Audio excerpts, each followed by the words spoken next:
In this episode, Keith, Mike, and Tom engage in a lively and passionate discussion about the world order, focusing specifically on the president's speech at the World Economic Forum.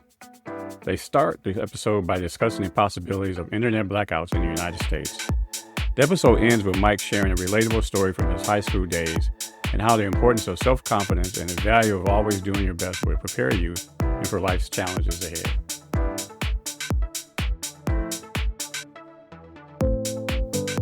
Hey, what's going on, Keith Pickens? Hey, TC, what's going on, man? Not much. What's going on, Mike Miller? Hey, guys. Messed around and got a triple-double. Oh, shoot. All right. Yeah, see, I saved that one, too. Oh, yeah. You're full of them. Better them than, right?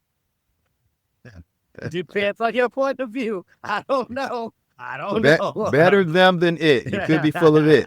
Right. Yeah, some people say I am, but there we go.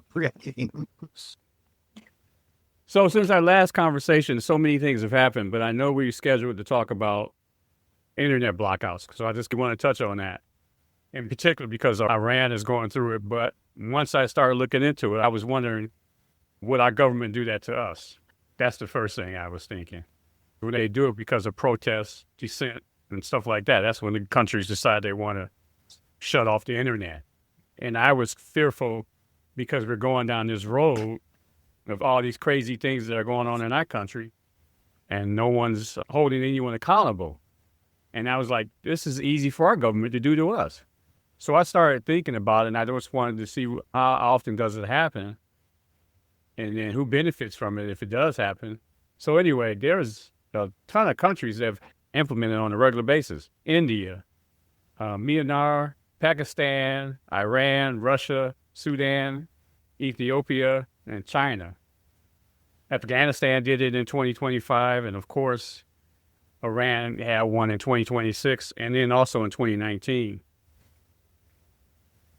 What do you think? The probability is high. I don't even have to ask you that, but if it happens to us in the United States where we get an internet blackout, purposeful internet blackout, not just like a grid going out or a tower going down, I'm talking about the loss of internet.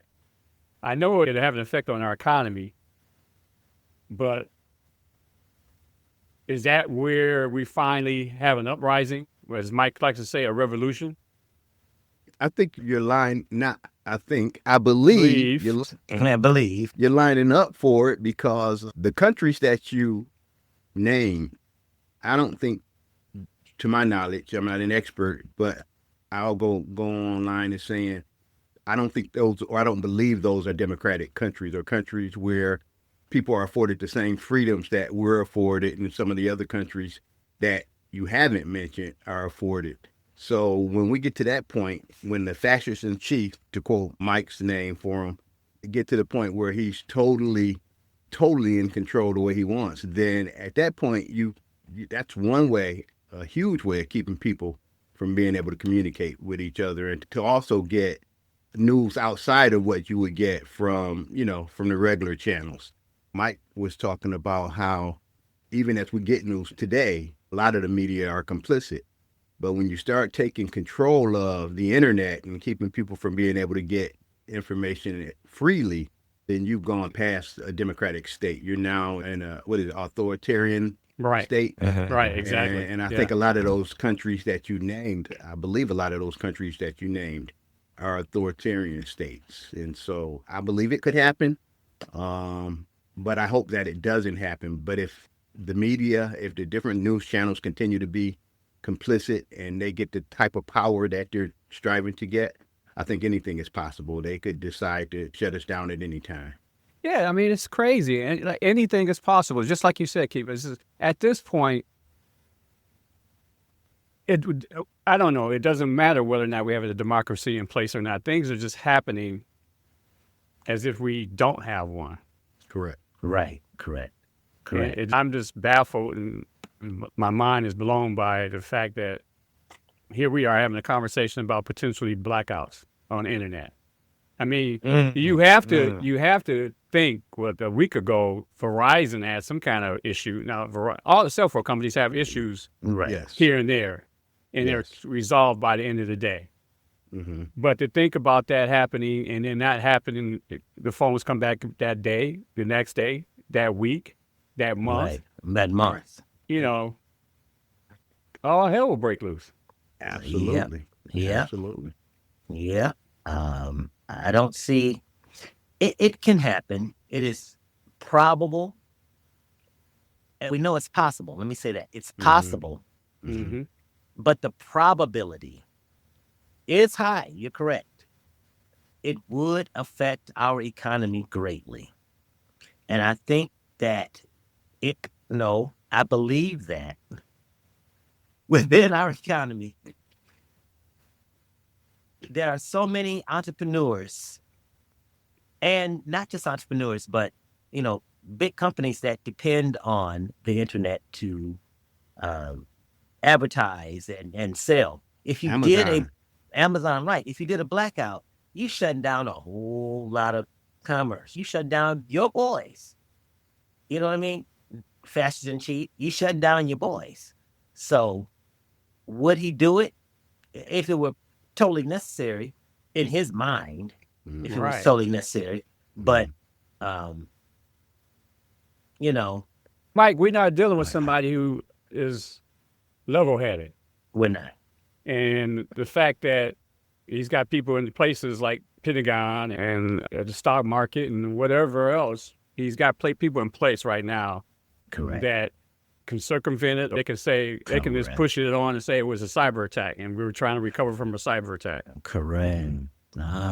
You're right. You are more than correct. Right. And people would just believe it. Yeah. The Pentagon would buy into it. The stock exchange would buy into it, but everything would still be operating behind the scenes, but the rest of the country would be in the dark. Mm-hmm. Somebody other than me said this. It is easier to fool people than to convince people that they have been fooled. Yeah.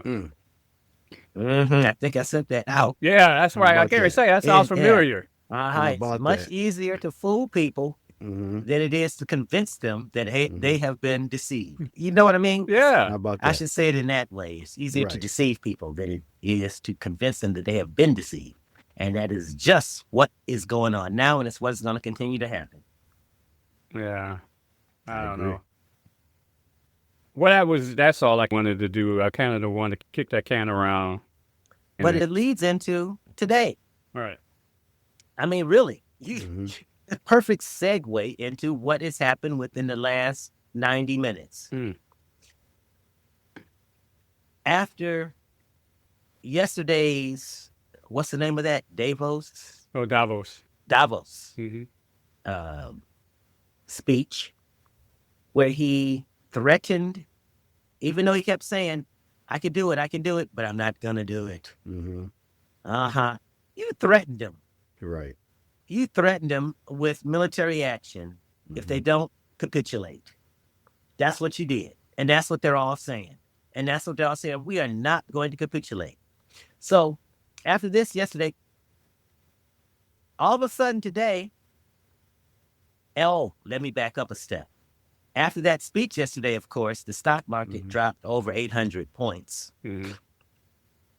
So he comes back today and says, we have a concept of a plan. Everybody's going to be very happy with what we've come up with, and it's good for both sides, and I'm not going to do tariffs. Tariffs have been taken off the board. And all of a sudden, the stock market went up over 700 points so far at last time I looked. So that type of deception being played on the average person, where you saw what happened with the stock market, and then to come back today and say, I'm not going to do any of that. What made you change your mind overnight? He said he had a meeting with, I forgot who it was, one of the prime ministers over in Europe, and that NATO would collapse. They should be grateful for our help. because if it wasn't for the U.S., we'd always be speaking German and maybe some Japanese. I don't know. That's what he said. That's his words. I'm not making this up. And he's correct. But who was we? Did anybody in your family serve in World War II? I don't know. I'm not gonna lie. I do not know if anybody in his family ever served in World War II. It just depends on what part of the tree you're talking about. Right. His dad, Right. his brothers, his immediate family. You can bet none of them. Right. But I'm definitely part of we, Mm-hmm. because I had two uncles that served in World War II, Mm-hmm. and one served in the Pacific. And yeah, he was black, and with it, I'm not even going to all that, but he did get an opportunity to shoot at some kamikazes. Okay, he did get that opportunity because they were attacked several times, and it's no joke. It is no joke. You're in the middle of a bunch of water. Plane is coming at you. Oh, right. It is not a joke. No. It's not like the movies, neither. No, that's not what it's like. Right. No, but they were well equipped, and this guy was the last one, so they got him out the way. But my other uncle served in Europe in World War II. Okay? So my DNA is part of we. We defeated the fascists. We defeated this. Wow. My uncle left here, a normal person, and came back what they called shell shocked. Of course, today we call it PTSD. PTSD, correct. And there was no help. So it lasted him all his life. And in the end, some POS person murdered him for his little government check. Murdered my uncle, who, if it wasn't for him, a lot of us wouldn't be around. So I don't want to hear, I keep calling him the fascist in chief. He's a convicted felon. Okay. I don't want to hear the convicted felon in chief tell me Draft anything dodger. about, draft dodger, tell me about anything about we. What, telling Europe, y'all should be grateful, that the speech that one of the other leaders gave, he didn't sound that he was grateful for our help. You know what? Canada. Oh, right. Thank you, Keith. Wow. Thank you, Canada, for bringing our hostages home who were held in Iran. How about? Can anybody remember that? Yeah. How about that? How about our people were trapped and they got them out safely and alive? And this is what we do? Wow. I love you, Canada. I'm going to stop talking. Somebody else talk. I done gone way off track. Way off track. Wow. Wow. That's just passion, Mike. That's passion. But it is what it is. It is what it is. We are where we are. And I can't even remember the original question anymore. Well, it was a follow-up to what happened in the last 90 minutes. Oh, the last 90 minutes. Yeah. Right. Okay. So he lifted the tariffs. Yeah. And the stock market went crazy. Yeah. Everybody made a lot of money. Yeah. But you're saying he's gaming the system. Absolutely. Yeah. Absolutely. Yeah. There was never a plan. Let's be real. There was never a plan. Just like healthcare, there was never a plan, nor a concept of a plan. Oh, yeah. No, there's never a plan. Never, No. With Venezuela, there's not a plan. That's not a plan. Mike, is he gaming the system, or is his mental capacity taking a strong dive? He's now more or less demented or suffering onset dementia because he babbles. Today, like you said, what happened a couple hours ago, he said that they came up with a plan for Greenland so that now we don't have to try to take it by force, and that it's a plan, get this, it's a plan that will last forever. Yes. And that will last forever. He talked about, said that. how he's been successful in obviously stopping 8 wars, and there's Right. peace in the Middle East because of him, and the fact Right. that he brokered a deal Even though that 30 also Palestinians died today. Yeah, right. There's right. peace in the Middle East. Yeah. He said basically he's convinced Iran not to continue trying to gain nuclear access or nuclear power, and so for that there's peace in the Middle East like there's never been before. I wish I could do it. I wish I could do it. You did it. That was perfect. That was perfect. Like that. Never been before. This guy is so demented that he probably does think that he came up with a plan, but what he doesn't realize is, and all of the pundits and the people on the different news stations are acknowledging that we've had a plan in place for years where we have access. We've got military. We've got everything we need to the extent that we don't need to buy another country. We don't need to buy Greenland because he wants access to their minerals and so forth and to their vast land. But essentially, we have everything we want. We can literally do whatever we want there. And so the pressure that he's putting on is back to what I always say. It's a matter of sleight of hand.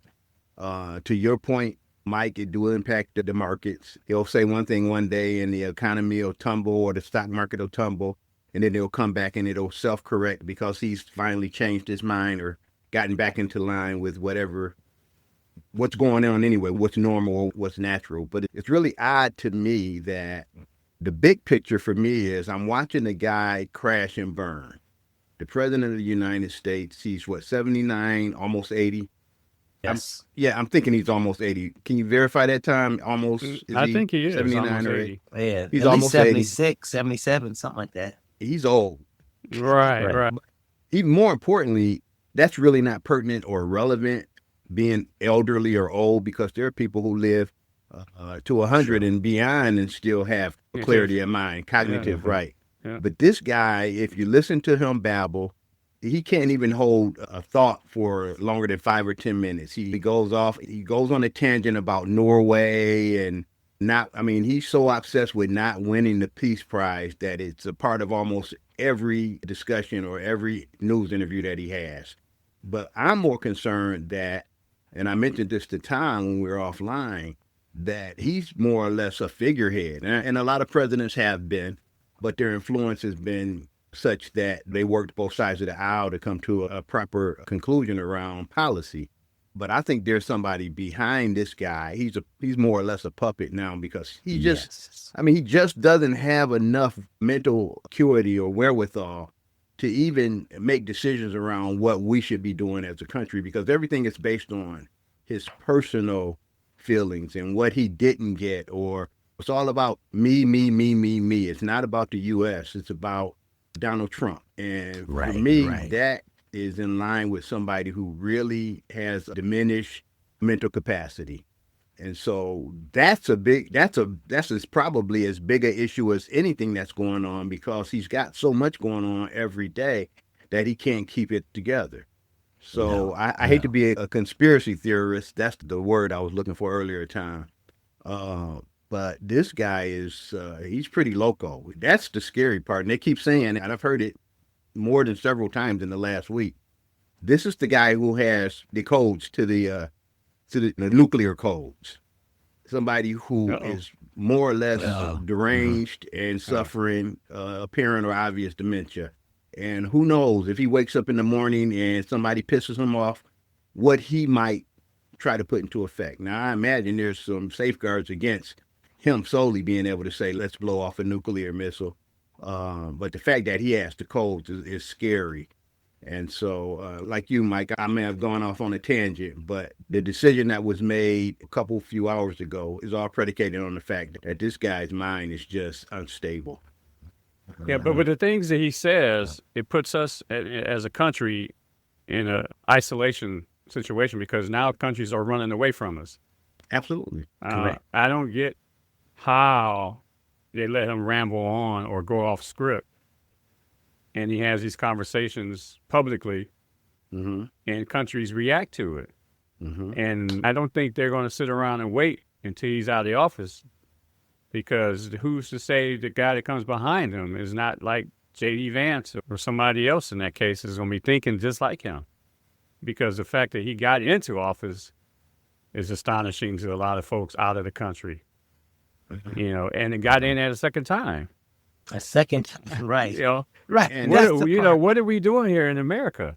In 1 year, look what he's done to the world order. Yeah, right. In 1 year. So, in 1 year.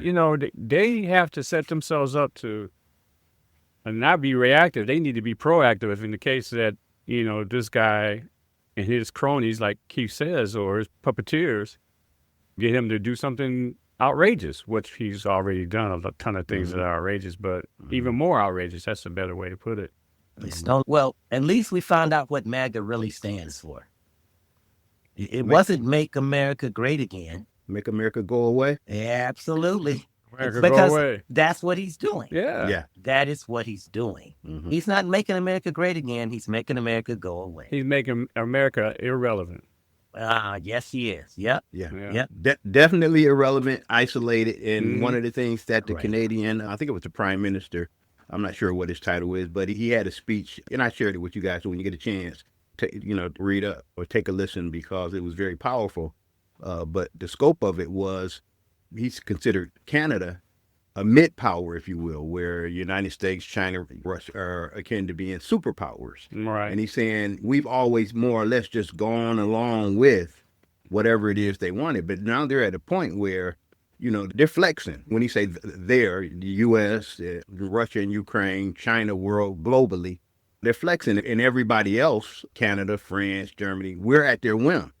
And he said, we can ill afford to go into silos to try to defend ourselves against those superpowers. But now we have to be smart enough to come together and not rely on those guys or make deals that are beneficial for our country, not so much wait on and go by what the United States wants us to do.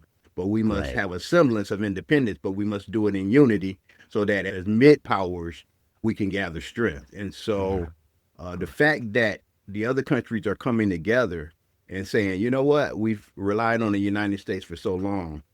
Let's change the way we view things, because even to your point, if in 3 years a Democrat goes into office, the world order has been shifted so much that, to your point, Tom, we're now isolated. In his first term, I thought he was trying to put us on an island. But he's been more successful in doing so. He's done a ton of damage in 1 year. And when we come out of this thing and he's no longer president, and if it shifts back to the Democrats, it's still going to be tough to undo all the damage that has been caused. We'll be in a totally different place in terms of respect and power. We are now, but my God, in 3 years, I can't imagine how much tougher it's going to be. And it's going to impact our strength. Will be weakened globally. To Mike's point, the economy will tank when they start calling in their chips, right? Because so many countries invest in this country. And when they say, hey, look, all of those loans that you guys have out, the money that you're printing, we don't need it. We don't need you. And if you want to be on an island, you'll be on an island, and you'll see. We'll all feel it. I mean, of course, their pockets will be fat because they'll be billionaires, and Musk might even be a trillionaire by then. But the rest of us will feel it because of this one man, this one sick senior who's wreaking havoc on the global stage. Yeah. I don't know what to say after that. He said a lot there. It's a lot to take. It's a lot to take in. Yeah. It is. I was listening to another podcast that comes on Sunday mornings. I can't remember the name of it. But anyway, it's kind of similar. These guys are younger, put it that way. These guys are much younger. And their take on everything is a little bit different. They don't view it because they haven't been taught. They keep thinking in terms of everything is going to go back to normal. What you mean in 3 years, or I don't know what their time frame was. And I wish I could have called in. I don't think they had a call-in session, but to explain to them, no, this is your new normal. This is your new normal for the foreseeable future. And I'm not talking about 3 years. Because I keep saying there won't be midterms. And even if there are, unless the results are in his favor, they're going to be thrown out. Now, all of a sudden,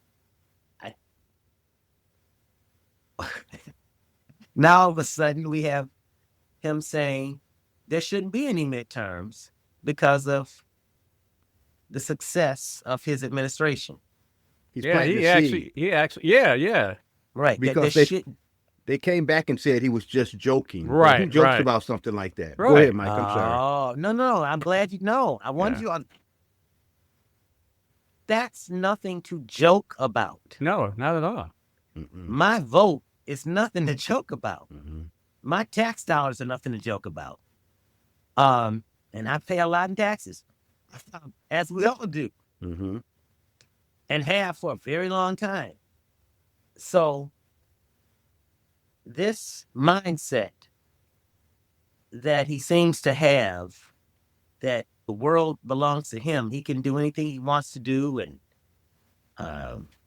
this Monroe Doctrine, I know I'm going off. I know I am. But the Monroe, what they call it now, the Dunroe. Then they call it the Dunroe. Dunroe. Yeah, Dunroe. Well, we are masters of the Western Hemisphere. And his words, these are his words. Our dominance of the Western Hemisphere will be unquestioned. That's what he said. Our dominance of the Western Hemisphere will be unquestioned. A statement like that means he will go anywhere and do anything to any of these small countries that can't do anything, that don't have enough firepower to fight back. I don't know what I can say on this podcast, but I'm not going to say it. That's not a very good move. That's a weak move. To go after small countries that, don't push back. Right, that can't push back. Literally, they can't. What do they have? They're not bothering you in the first place. Let's start with that. You do what you do in your country, on your land. They're going to do what they want to do in their country, on their land. You don't dominate you can't tell them what they're going to do. No, you don't own that. And this guy, it wasn't the fascist in chief. It was another guy came out and said, the history of our country is acquiring more land. Yeah, that's history.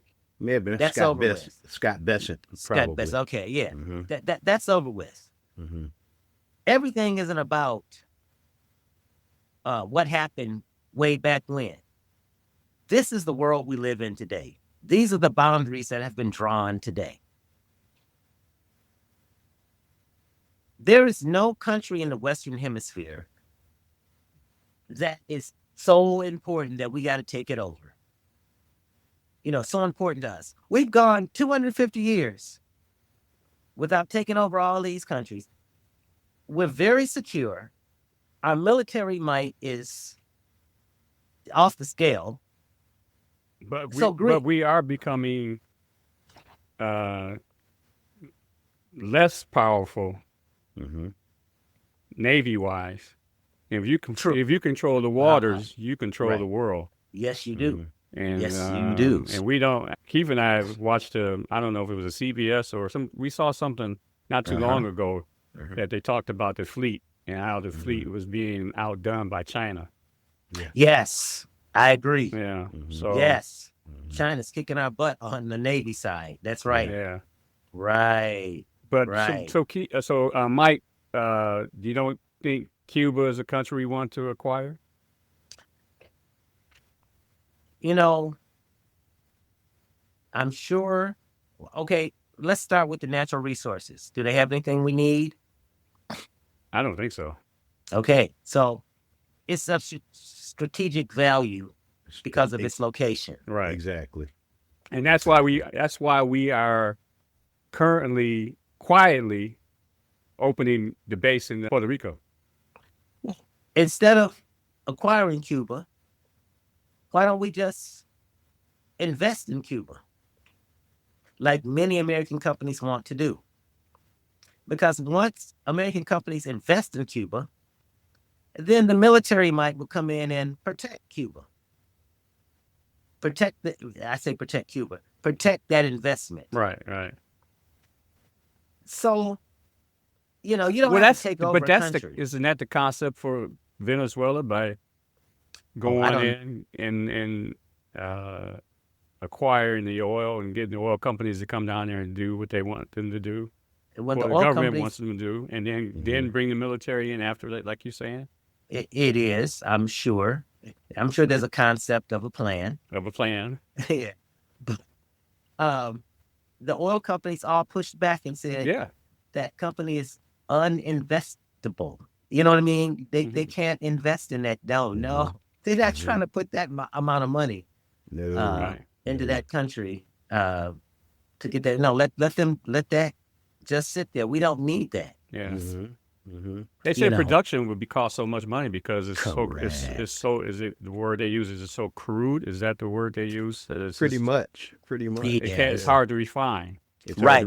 Yeah, right. It's not the light, sweet crude or whatever. It's a heavier crude oil. It like years to recoup. Right. To even break even, let alone turn a profit. Right. And that's after the initial investment. Right. And so that's not really feasible from a business standpoint.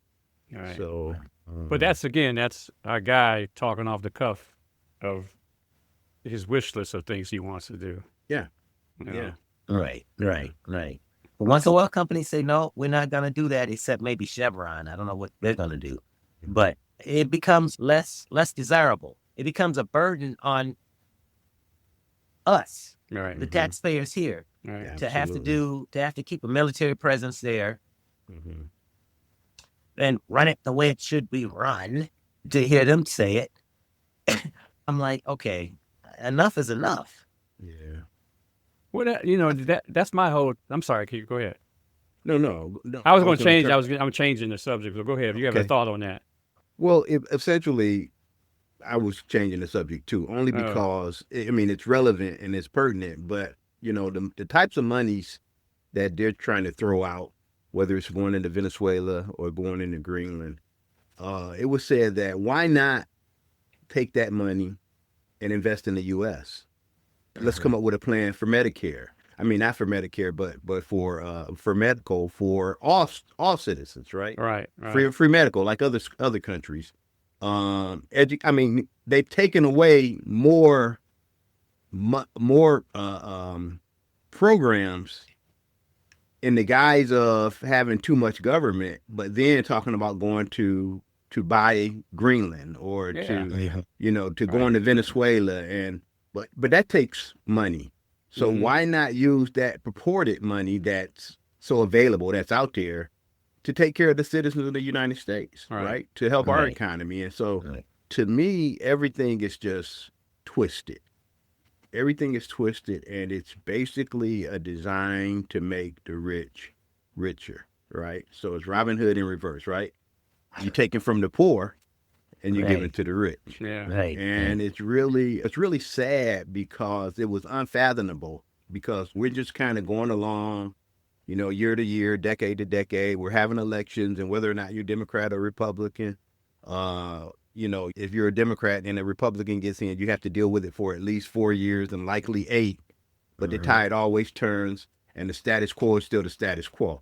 There might be programs that are not necessarily favorable for one or the other, but it's never just something that's just totally taken away, that's gutted, that just not only have an adverse impact on the citizens of the United States, but in the case of what they're doing now, it's just totally impacting the world order. And so when you start making threats, when you start disrespecting your allies, when you start being isolated, it really makes for, I don't know, it's tiresome, but at the same time, you can't really look away from it. And Mike, it seems like when you were talking about the podcast you listen to for the younger guys, it seems like their notion is, if you don't pay attention to it, it'll go away. Or even if you pay attention to it and just kind of hang in there for the next couple of years, things will kind of realign and go back to the way it was. But people don't realize it's not going to simply go back to the way it was. And it may never go back to the way it was, at least not in our lifetime. And my point at the time was that it's just disproportionate the way the wealth is set up in this country and what the current powers that be are doing to take more and more and more so that they can do what they want to do, whether it's building up ICE as his own personal thugs or army, or going into another country to drill oil, which obviously in Venezuela is not a good idea, or to go to Greenland to buy a country that we have every access to.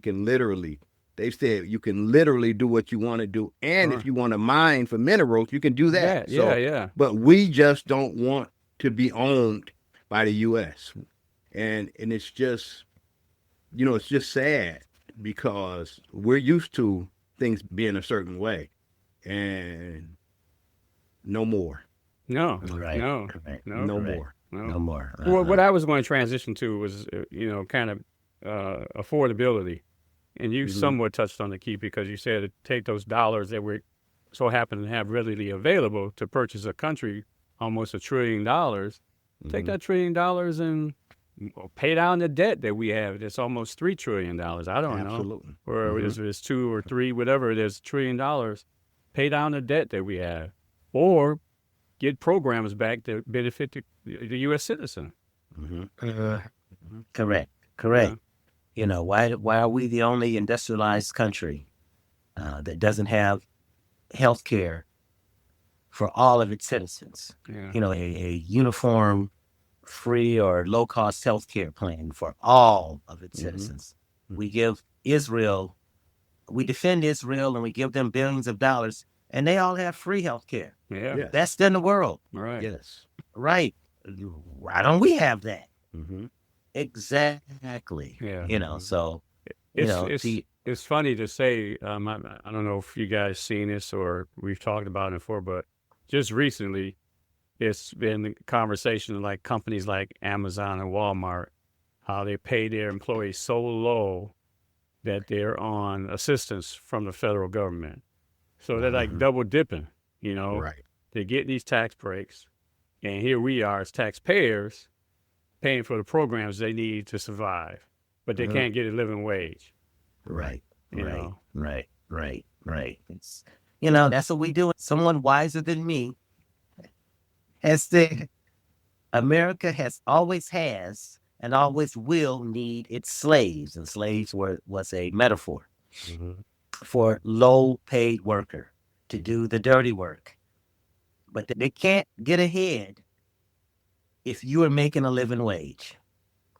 Put it this way, they don't see themselves as getting ahead if everybody else is making a living wage. Right. You have to be struggling. What do you? Oh, okay. All right. Yeah. All right. Okay. Yeah, you have to be struggling for them to feel like, they're so much better than you. Yeah. And that's how this country was founded. It was founded on free labor. Capitalist, free labor. Okay, but now you have the so-called minimum wage, and if the minimum wage kept up with productivity, it should have been like $25 an hour. Exactly, but it's not going to keep up with that. That's no. Well, and that's not that you have the answer to this, but why not? I know. But it's evil. It's evil. Yeah. It's sheer evil. They just don't feel like they're ahead. If you're happy and you have a chance, okay, let me back up a step. The middle class of this country was the happiest group of people ever on this planet that I can in my mind that I can You're referring to middle class hourly workers. Right, from the 60s and 70s. Yeah. Who weren't making a ton of money, enough money to survive and have a house, a nice house, a car or two, a boat. On my block in Detroit, on Eileen, down the street from Mumford High School, was at the end of my block. Every house had 2 cars. It was plenty of boats, not watercraft. Of course, this is Michigan, so everybody had a watercraft. But, we were all happy. You went to school. The kids got a chance to go to college. My ceiling is my son's floor. That was the mindset back then. The ceiling of the middle class were their kids' floor, and their kids go up from that. Right. I said son. I should say child. I didn't mean to leave the women out. I didn't mean to do that. Right. But my floor is my child's. I'm sorry, my ceiling is my child's floor. Right. And they go up from that. And that's what happened with the middle class. People got ahead, and other people that didn't look like other people, got ahead, got hired before any DEI, because you still had to prove yourself, no matter whether you were hired before or after DEI. We weren't hired. I wasn't hired because of any DEI. Neither was Keith. Neither was Tom. That was before we were working before DEI programs were instituted. Right. And we had to prove ourselves. And we did. I don't want to hear it. That opportunity was taken away from somebody else. You know what I mean? Because that he's still saying that. He's still saying that civil rights made a lot of white people were treated badly because of civil rights.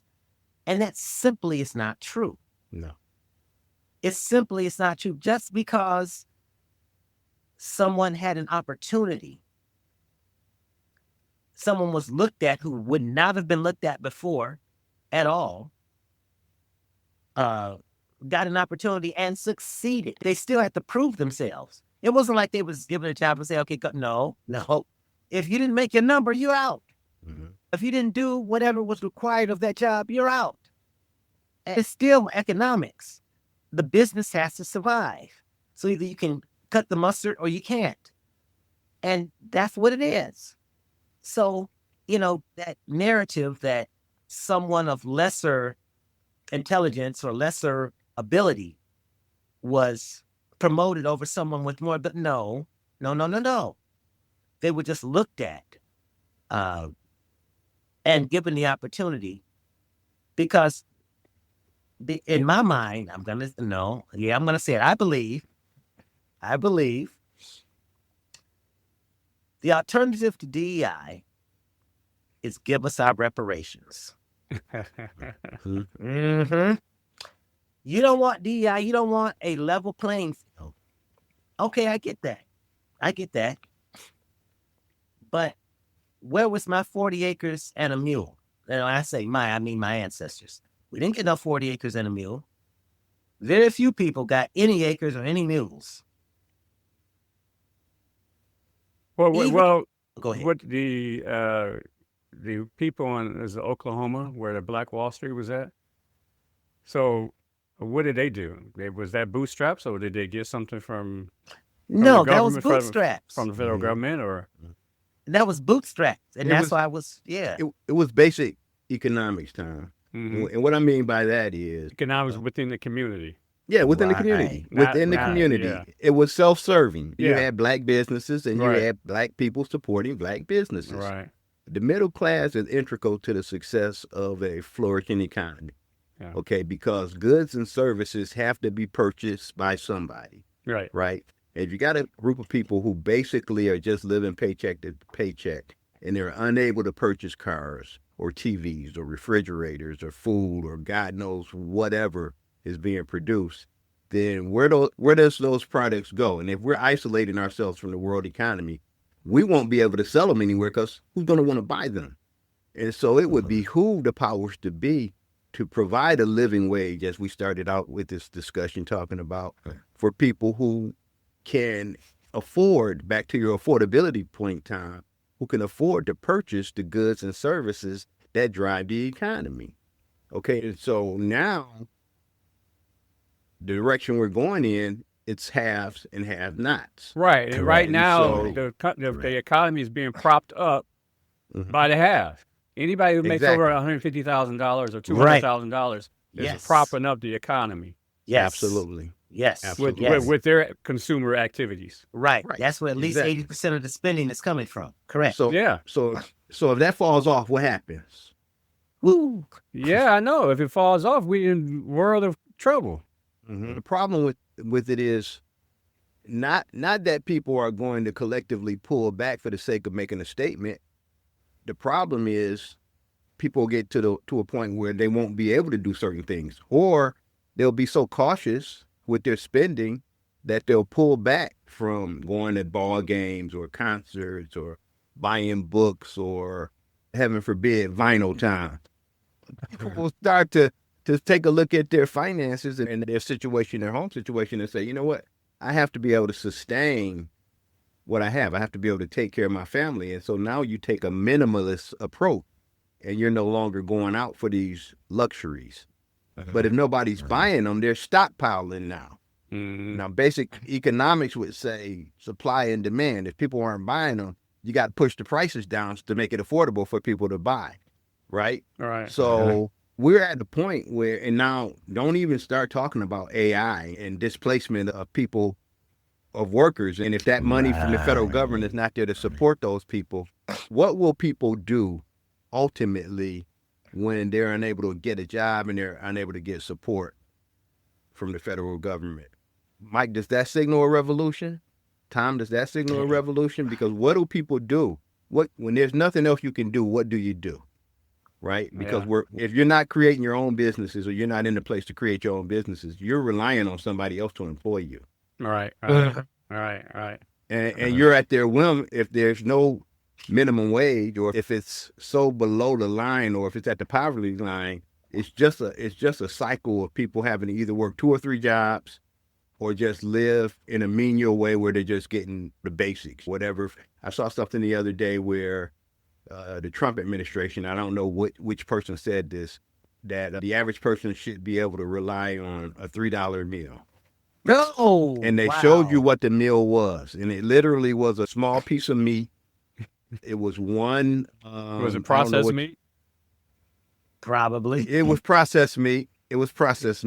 They had one, that's called a spear broccoli, when you just have one. What do you call those? One spear of broccoli. Yeah. Spear of broccoli. They had, if you wanted a dessert, they included like a peppermint as the dessert. Wow. Yeah. What? I mean, literally, they showed it on TV. You know, it was one of those things where they said the current administration is in the mode of let them eat cake.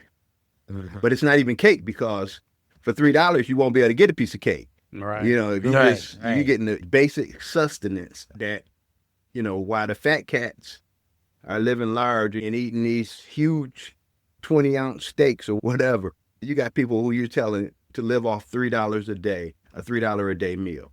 And that's the reality of where we're at today in the U.S. administration, trying to justify not taking care of its people. Saying, you know what, and Trump, I know you guys have seen where Trump said, instead of getting $2, you know, just get $1. You know, don't get several pennies. That's excess. I mean, don't get several pencils. That's excess. Get one pen and one pencil, while he puts gold everywhere in the White House. Right. You know what I'm saying? So, well, you know, it's kind of hard to believe that somebody has that theory that you can do $3 a day when, you know, companies are paying per diem of $50 a day. $3 a day. Yeah. I mean, you can't, you know what? You can't make this stuff up. That's the sad part about where we are. Yeah. These are sound bites that we're getting every day from the news. Yeah. You know? Mike, did you want to jump into your Save the Children? Oh, part 2 from last week's Save the Children when I told The story you about all, Miss Branch. yeah, Miss Branch and the chemistry class. Now, that was a class I was failing. I was failing that class horribly. End up with a C because I got 100% on that final. But the moral of that story was never underestimate yourself. You know, whatever you have to do to succeed, buckle down and do it. And I knew in order to succeed, I had to learn that periodic table. There was no cell phone, computers. No. When you went into class, the periodic table was covered up. You couldn't see. Any other time, it's open. So you can look at it. You can know the atomic weight, everything. You can calculate it. You can balance those. Nope. You can't do that on a test. That's covered up. You have to know the atomic weights of all the minerals, everything. All right, so part 2. We fast forward to this would have been my junior year because Steve Moore was in that class. Right, and Steve was a senior, so I had to be a junior. All right, so junior year, the second semester, Mr. Ogletree. I remember that name. I didn't even go to classes. I knew that name. Mr. Ogletree. We used to call him Tree Dog because Tree Dog didn't take no stuff. When I say didn't take no stuff, I didn't take notes. You did not go in that class laughing and giggling, messing around. When you went in that class, you better be about your business. And he was deadly serious. In that class was myself, Lloyd, Marshall Howard. We used to call him Skip. God rest his soul. He's passed. Bruce Anderson, who was a genius. Bruce was like going back to junior high school. Bruce was a man, on smarts, on grades. Bruce was a genius. I think he's a doctor or a dentist today. Or he might be an engineer. But yeah, Bruce was really smart. Anyway,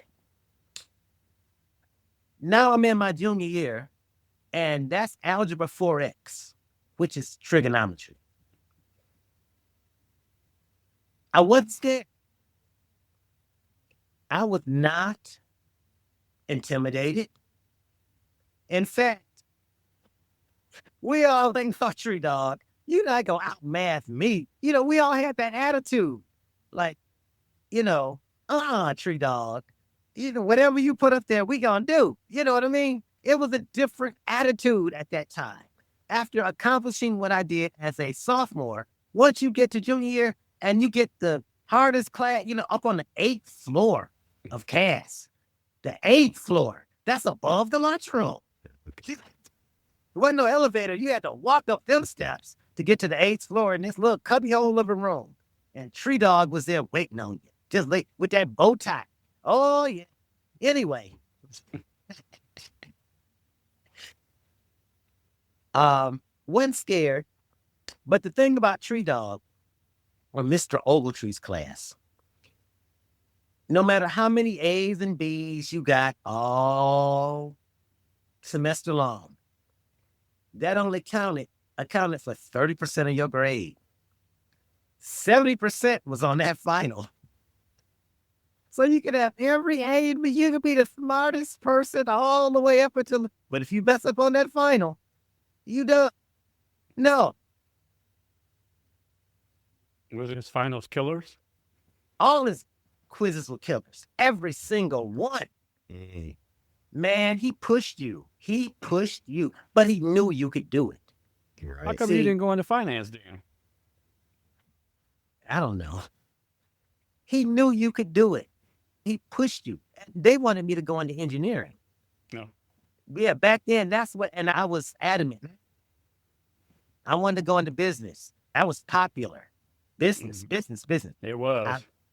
I wish I had went into engineering. But anyway, yeah, you had to get at least 70% on that final, I believe, to pass the class. And like Miss Branch, when at every test, every quiz, he started with the highest grade and came down to the lowest. And I was never at the bottom. That's right.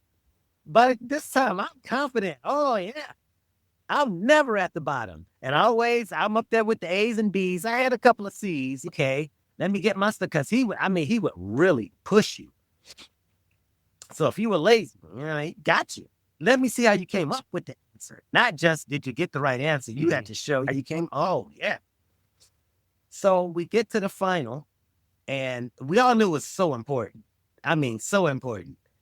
And once again, my name did not come up in the A's, the B's, or the C's. And he's looking at me every time. And I'm going, what the? And now in my mind, I said, okay, Tree Dog, you ain't fooling me. I said, I must have put the answer on the wrong line. You know what I mean? Like, answer A was on line B. You know, something must have. Come on, man. You know, there's no way. I'm confident in my ability. Right. You know, don't fool me. You get down to the D's and stuff. And then once again, he goes, we had one person who scored 100%. Michael Miller, come over and get your paper. But this time it was different. Right. Because I was like, all right, you ain't fooling me, Tree Dog. You put in the work. Confident, right. Yeah, I was confident and competent.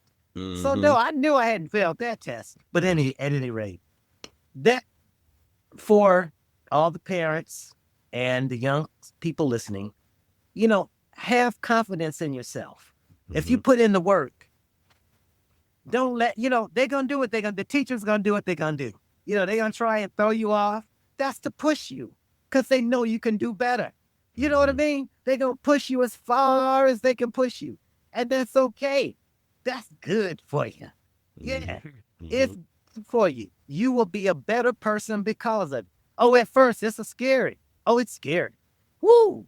I don't want to do this. My brain don't want to do this. Guess what?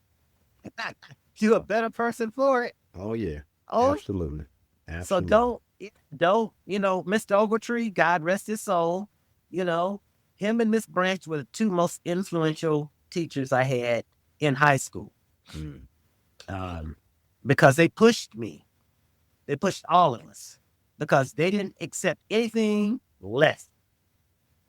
And you were at Cass Tech, brother. Right. Nothing less than our best. Yeah. Cass Not Tech. ever. Not on anything. Mm-hmm. And boy, are we better people because of it. There's no question. No question about it.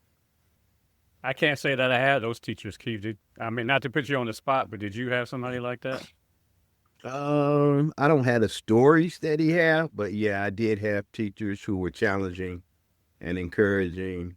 And, if I'm being honest, there were times when I probably raised more Cain than I probably should have. Because I can remember being in chemistry with Mr. Sellers, and I know his intentions were good, but my intentions weren't good. If I'm keeping it real, and I'll tell you, throughout my school career, I always had the capacity to do whatever I wanted to do. If I put my mind to it, I could do it. Right. But there were classes that I just kind of checked out, and I said, you know what? I'm not doing this. I'm not interested. If I knew then what I know now, I would have gave 100+% in every class. Yeah. Okay? I'm the same way. In every class. But I had teachers who were really, really challenging. And like you, Mike, I had penchant for math. I was pretty good at math, but apparently not good enough because I'll never forget Mr. Burney. Was a math teacher who I admired, and I would get, really good grades, but apparently somebody was getting better grades because he would be more encouraging. And I think they may have even had a math club, but it wasn't something that I sought, and so I wasn't a part of. But my grades were such that if I had decided that was something that I was interested in, but I didn't know then what I know now, like you, Mike, I probably would have gone into engineering. Not that any of us, by any account, did bad. Right, No, right. We all ended right. up doing Right. well. You play scheme of catch up. things. Getting out of the Navy, I played catch up. It was a struggle. Yeah. I had a lot of Yeah. sacrifices. That's what I tell Marcia now. I've made so many sacrifices for the family that I was playing catch up. Mhm. I Yeah, had to do you it- I had were to do it a mature in lot. that way. Yeah, I had to do it a lot, without a Yeah. lot. Yeah. I mean, I guess in a sense I had focus because I immediately transferred out of the school that I was supposed to go to based on where I lived and based on where I went to junior high school, knowing that I wanted to go to college. And I felt then that if I had gone to that particular school, having known so many people through elementary and junior high school, that I would not have been focused enough to really do what I needed to do to get into college. And fortunately, there's two sides to the coin. Fortunately, I was able to have a GPA that was good enough to get me into college, but I didn't build the relationships that a lot of people build when they go through that school experience. I'm somebody who's never been to my class reunion because not that I didn't make friends, but I didn't embrace it the same way I would have if I had gone to the initial school where I already knew everybody. They were lifelong friends. Yeah. So that was the sacrifice I made because my thought was I have to be focused. I have to get the grades. I have to do what I need to do. I didn't come here, and it sounds funny to be such a young guy. I didn't come here to necessarily make friends. Although, like I said, I did make some friends. But my focus was getting the grade, getting out, going to college, and advancing on it. So that's what I was able to do. It's strange. That's something we have in common because all the three of us didn't go to the school in our neighborhood. Okay. Yeah, because I would have been at Mumford had I not went to Henry Ford. Yeah, Okay. I would have been at Mumford if I hadn't went to Cass. Yeah. Yeah. Yeah, I would have gone to McKenzie if I went to the school there because I went to Drew Junior High School and McKenzie was right across the street. And that's where that's the area where I grew up. I actually ended up going to Cooley, but like you, Mike, my thought was to go to Cass. I had the grades to go to Cass, but at that point it was like where I was living and getting to Cass on the bus every day. I'm like, no, I'm not doing it.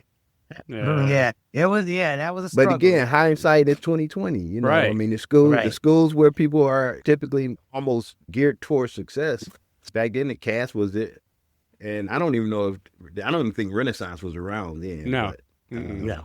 Cass. If you went to Cass, you were almost geared for success because that was a highly intellectual school. Yeah, I had tested to go to Cass, but I don't think I made it in. But I tested to go to UD, and my parents were willing to pay the tuition, but I didn't want to go. Had I been forced to go like I did my kids, I forced them to go play. Well, actually, we had a conversation with Justin about high school, and he begged us not to go to one school, but he did. He came out okay when he went to Belleville High. But we had looked at him going to an academy, a charter school for high school, and he begged us because he wanted to have the experience, and he, so. But yeah, I had an opportunity to go to UD High School, and my parents were willing to pay the tuition, and I just didn't want to be there because thanks, but no thanks, huh? Yeah, I was just turned off by the whole all boys thing, Yeah. Yeah, I was completely turned off. But here we are now talking about that, and the Attorney General over in Minnesota, he was a UD graduate. Oh, wow. Yeah. Wow. Okay. Yeah. Yeah, I can see his face. He's been on the news quite a bit lately. Yeah. Well, he was in Congress before he went back to the state of Minnesota, so I don't know if he got intentions to governor or what, but. Yeah. All right, gents. That's all the time we have this week. Be sure to hit the follow button and receive a notification when we upload a new episode. To learn more about today's topics, go to the show description. You can also text us. Join us every week by becoming a follower on your favorite streaming services. If you enjoy our podcast, become a supporter. Thanks for listening. We'll be back next week with the What's Going On podcast.